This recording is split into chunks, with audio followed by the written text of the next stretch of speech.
Content और अच्छी story वाली फिल्में आजकल कहाँ देखने को मिलती हैं। बस एक दो देशभक्ति के नाम पर या फिर हिंदू मुसलमान की लड़ाई पर फिल्म बनाकर दिखा दो और 200-300 करोड़ झट से छाप लो।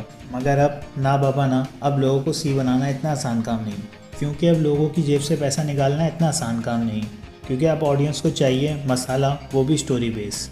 और पुष्पा इन दोनों बॉक्सेस को टिक करती है। Hello everyone, this is Mohsin Ali and welcome to the review of Pushpa. कभी सोचा था एक साउथ इंडियन मूवी बॉलीवुड की मूवी को कैसे सर के बल गिरा देगी?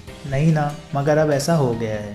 एक तरफ 83 जिसका बजट था 200 करोड़ और अभी तक की बॉक्स ऑफिस की कलेक्शन उसकी 160 करोड़ हुई। दूसरी तरफ पुष्पा जिसका बजट सेम था लेकिन उसकी कलेक्शन 306 करोड़। आखिर ऐसा हुआ क्यों? जवाब सिंपल है, देखो 83 जिसमें हम सब जानते हैं कि उसके एंड में क्या होगा, इंडिया वर्ल्ड कप जीत जाएगा और स्टोरी खत्म।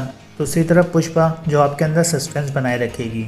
और मज़े की बात, फिल्म हिंदी में भी रिलीज़ हुई है। आपने हर मूवी में गोल्ड, ड्रग या पैसों की स्मगलिंग देखी होगी, मगर पुष्पा है इस मामले में बिल्कुल अलग।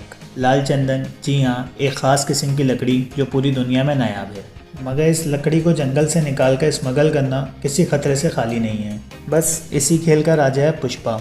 कैसे ये हर बार लाल चंदन पुलिस की नाक के नीचे से उठा के ले जाता है और पुलिस हमेशा बेवकूफ़ बनी रहती है। मानो पुलिस को घुमाना पुष्पा का बाएं हाथ का खेल है।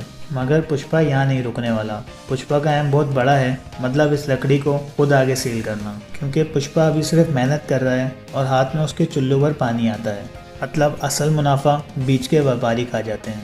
अब पुष्पा जंगल के राजा के साथ साथ व्यापार का भी राजा बन सकेगा या नहीं, खासकर जब दुश्मन इतने खतरनाक हों।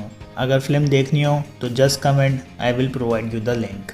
चलो अब प्लीज़ जल्दी से सब्सक्राइब करो और लाइक करो। नेक्स्ट वीडियो तक मुझे इजाज़त, अल्लाह हाफ़िज़।